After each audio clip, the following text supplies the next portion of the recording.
2 Kings chapter 5. Now Naaman was commander of the army of the king of Aram. He was a great man in the sight of his master and highly regarded, because through him the Lord had given victory to Aram. He was a valiant soldier, but he had leprosy. Now bands from Aram had gone out and had taken captive a young girl from Israel, and she served Naaman's wife.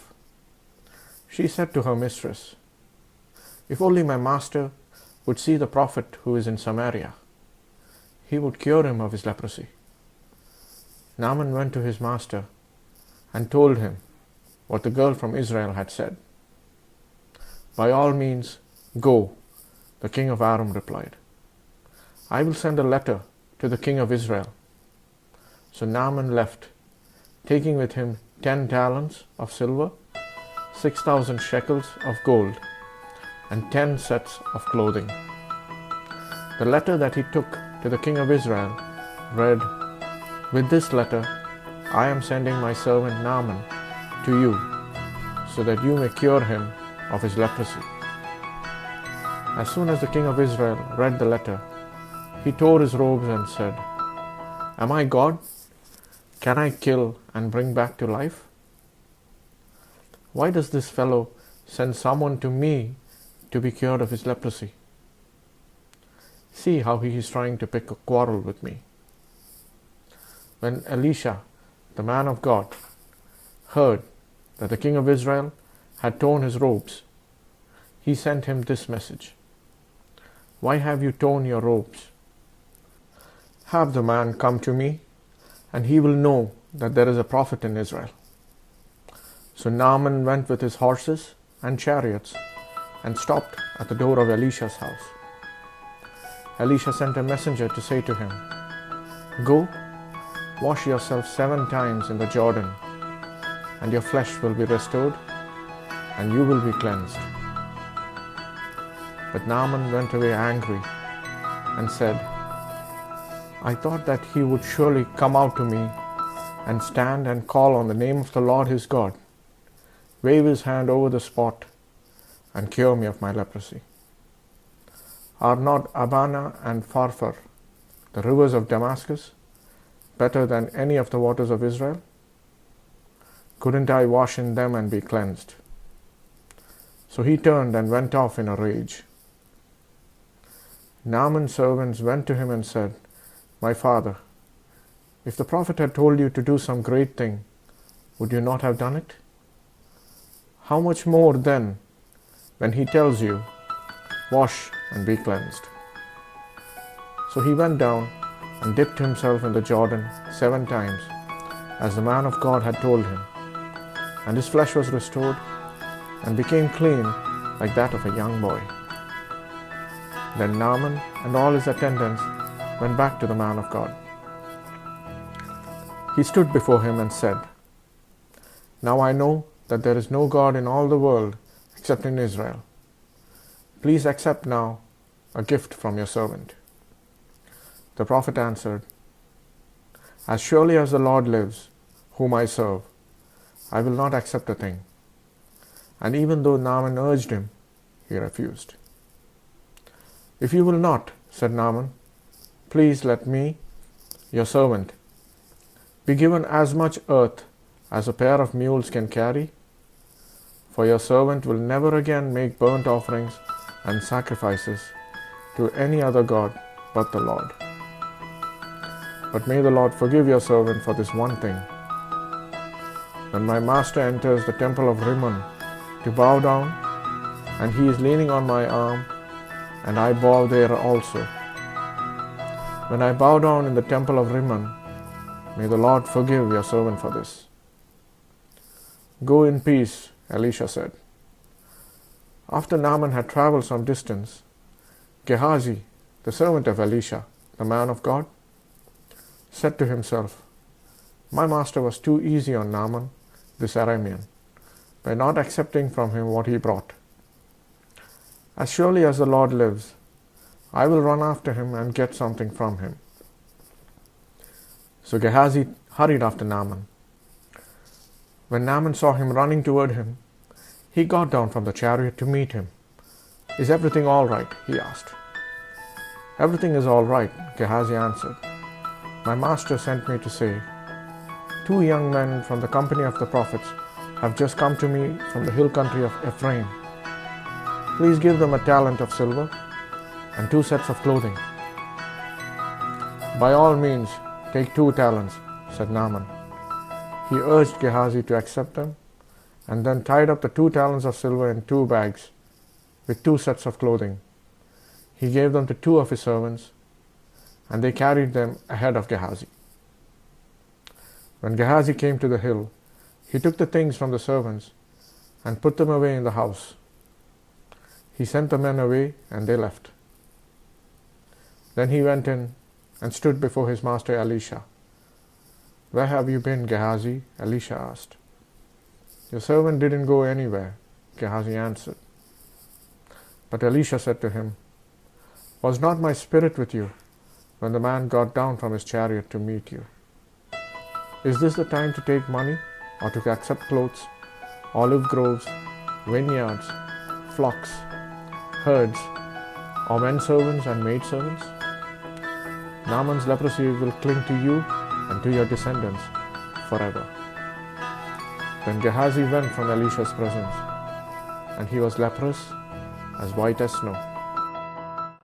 2 Kings chapter 6. The company of the prophets said to Elisha, "Look, the place where we meet with you is too small for us. Let us go to the Jordan, where each of us can get a pole, and let us build a place there for us to live." And he said, "Go." Then one of them said, "Won't you please come with your servants?" "I will," Elisha replied. And he went with them. They went to the Jordan and began to cut down trees. As one of them was cutting down a tree, the iron axe head fell into the water. "Oh, my lord," he cried out, "it was borrowed." The man of God asked, "Where did it fall?" When he showed him the place, Elisha cut a stick and threw it there and made the iron float. "Lift it out," he said. Then the man reached out his hand and took it. Now the king of Aram was at war with Israel.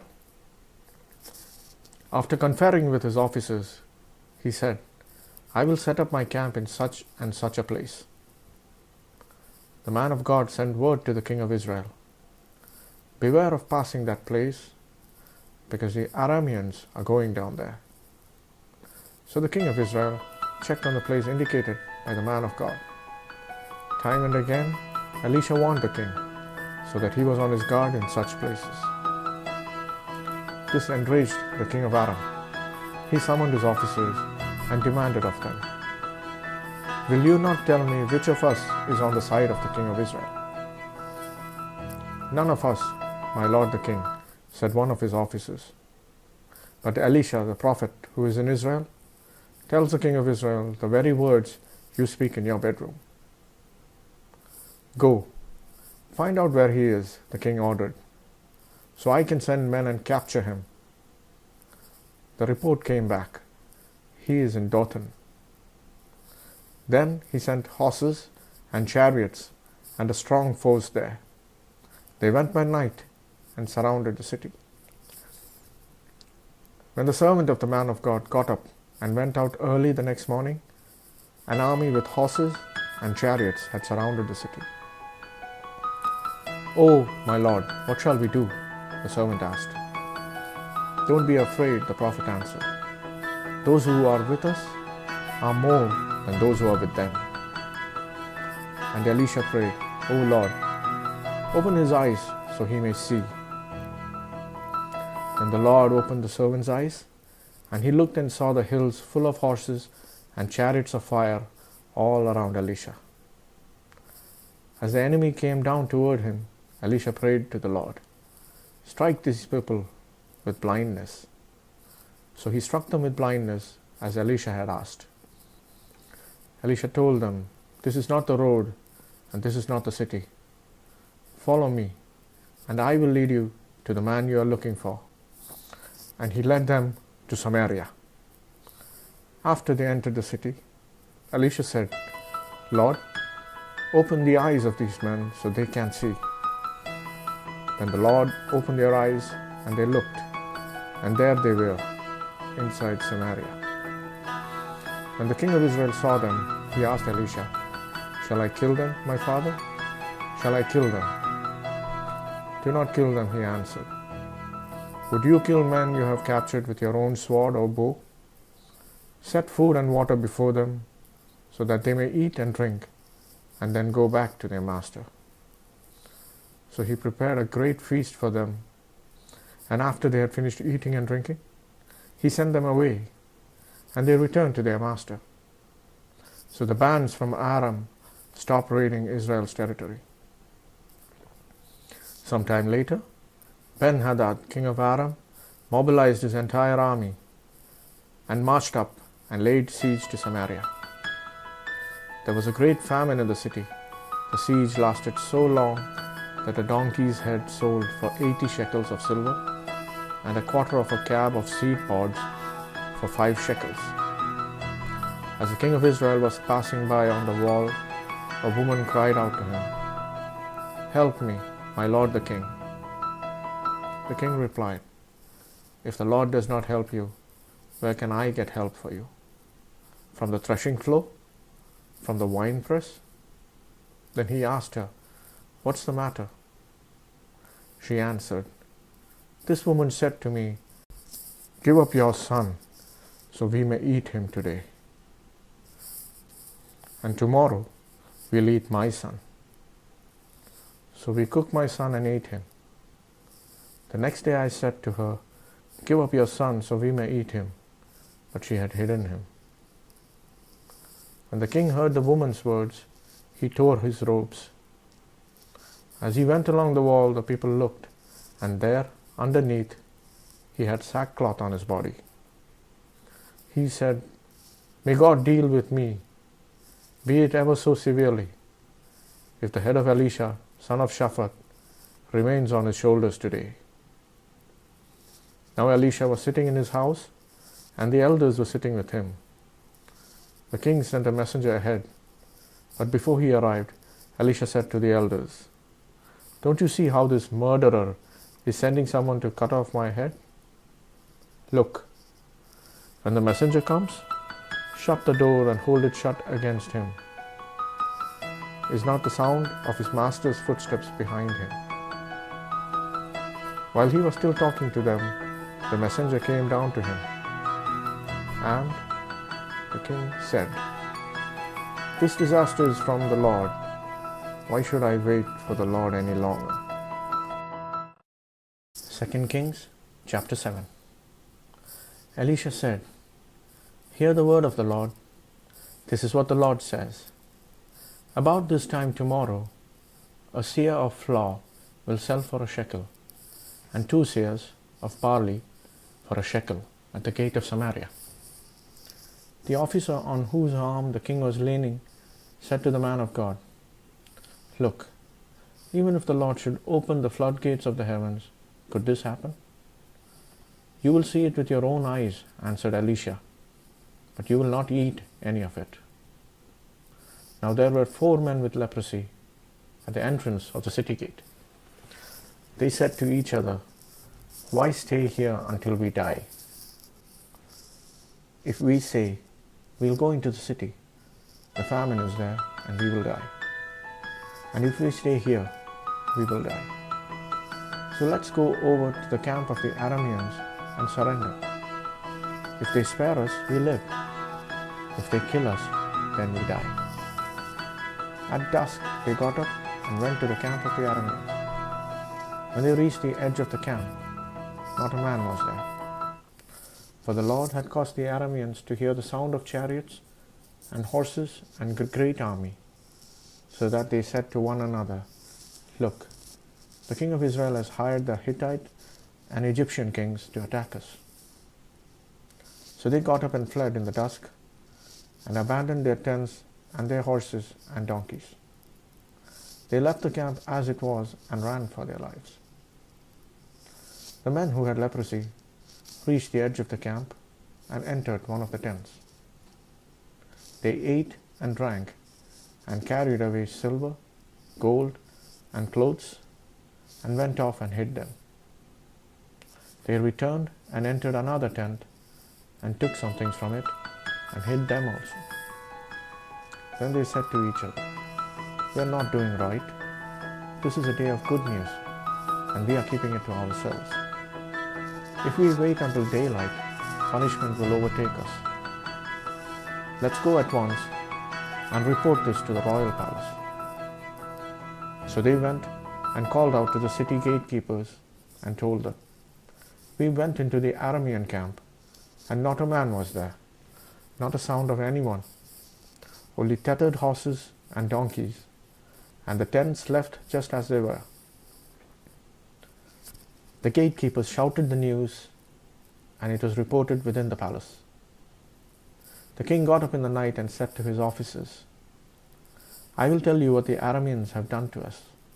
They know we are starving, so they have left the camp to hide in the countryside, thinking, 'They will surely come out, and then we will take them alive and get into the city.'" One of his officers answered, "Have some men take 5 of the horses that are left in the city. Their plight will be like that of all the Israelites left here. Yes, they will only be like all these Israelites who are doomed. So let us send them to find out what happened." So they selected 2 chariots with their horses, and the king sent them after the Aramean army. He commanded the drivers, "Go and find out what has happened." They followed them as far as the Jordan, and they found the whole road strewn with the clothing and equipment the Arameans had thrown away in their headlong flight. So the messengers returned and reported to the king. Then the people went out and plundered the camp of the Arameans. So a seah of flour sold for a shekel, and 2 seahs of barley sold for a shekel, as the Lord had said. Now the king had put the officer on whose arm he leaned in charge of the gate, and the people trampled him in the gateway, and he died, just as the man of God had foretold when the king came down to his house. It happened as the man of God had said to the king, "About this time tomorrow, a seah of flour will sell for a shekel, and 2 seahs of barley for a shekel at the gate of Samaria." The officer had said to the man of God, "Look, even if the Lord should open the floodgates of the heavens, could this happen?"